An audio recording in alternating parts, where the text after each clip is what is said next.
ማን ይላል እዚህ ጋር ፕሬዝዳንት መንሱር ጀማል ኦፍ ኮርስ እኔ አምኛለሁ ታንክ ዩ ዝመኝነት እንዴት ነው ራይድ እየተጋፋ ታክሲ እየተጋፋ ፌመስ መሆኑ ትርጉም ያለው አይመስልም የመጀመሪያው በሶሻል ሚዲያ ገንዘብ እየሰጠ ሰው መርዳት የጀመረው መንሱር ነው የመጀመሪያው በሶሻል ሚዲያ ቻሌንጅ ያስጀመርኩት እኔ ነኝ ኖ ለምን ትክዳለህ ነው በቃ ያንን ብር በልቻለሁ ብሎ ማመኑ ምንድነው ችግር ባለመታገሴ ግን የመጣብኝ ችግር ነው ብዬ ነው የማስበው መንሱር ጀማል ገንዘብ ሲሰጥ የሚታወቅ ሰው ነው ሲረዳ የሚታወቅ ሰው ነው ሀብታም ሰው ነው ያ ሰው መጥቶ ደግሞ ፊንቴክ የሚባል ግሩፕ ለዚህ ለህብረተሰቡ እንዲያነት ኦፖርቹኒቲ አንድ የቢዋይዲ መኪና በ950,000 ብር ብቻ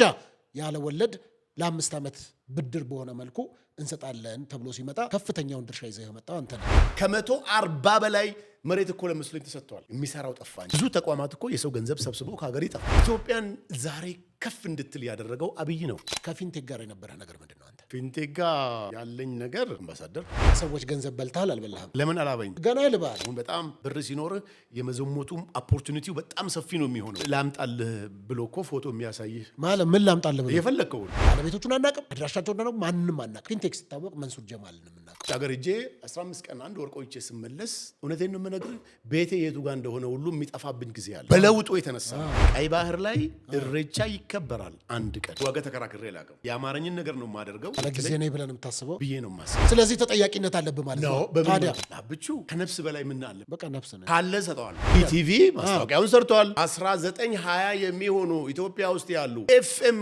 ሬዲዮኖች መኪና ግዙ ብሎ ማስታወቂያ ሰርተዋል በአብይ ዘመን መፈጠሬ ለኔ ትልቅ እድል አዳማ ብራንች ሲከፈት እኔን ኤጀንት ብለው ተፈራረመ እንዴ ለምን የኔ ነው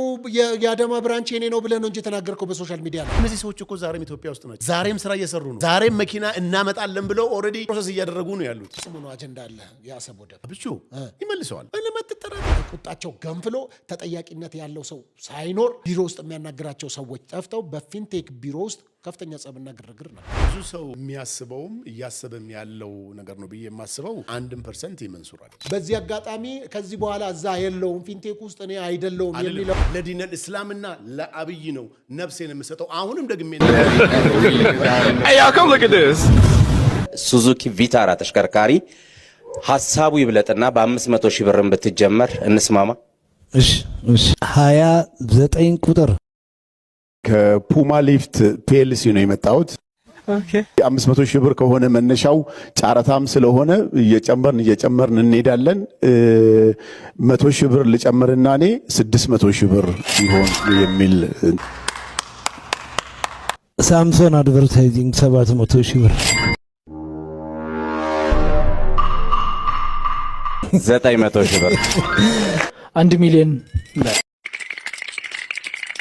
1.2 ብለን 1.5 ሚሊዮን አርገን 1.7 ምን ውስጥ ነው የገባው እናታችሁ ስንት አለሌ በዛበት ምን ያነጫጭባ ተገላገልኩ ስለቡ ይሄ ሾጣጣ የሆነ ሰውዬ እናታችሁ መንሱር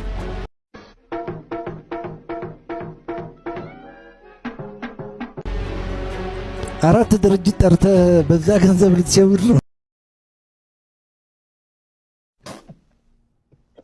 መንሱር ጀማል በዛሬው ዕለት አዲስ አበባ ገብቷል ከዚህ ቀደም ከሀገር ኮብልሏል ተብሎ እየታማኝ ነበረው እኔም በኢንተርቪው ላይ ጥያቄ አቅርቤለት በቅርቡ ወደ ሀገር እመለሳለሁ ያለው መንሱር ጀማል በዛሬው ዕለት አዲስ አበባ ገብቷል አሁን ኢትዮጵያ ነው የሚገኘው ታዲያ ብዙዎችም መንሱር ጀማል ወደ ሀገር አይመለስም ወንጀል ሰርቶ ነው የሸሸው የሚሉም ነበሩ ታዲያ በኢንተርቪው ላይ ተነጋግረን ነበር ነገር ግን በዛሬው ዕለት መንሱር ጀማል አዲስ አበባ ገብቷል በዚህም ብዙዎች እንኳን ደስ ያለ እያሉ መልእክት እየላኩለት ሲሆን ግማሾቹ ደግሞ መንሱር ጀማል በህግ ቁጥጥር ስር ይውላል ፈርተሃለም እያሉት ኮሜንት እያደረጉለት እንደነበር መታዘብ ችያለው እሱ በዚህ ሰዓት ላይቭ ላይ ሆኖ ምላሽ እየሰጠ ይገኛል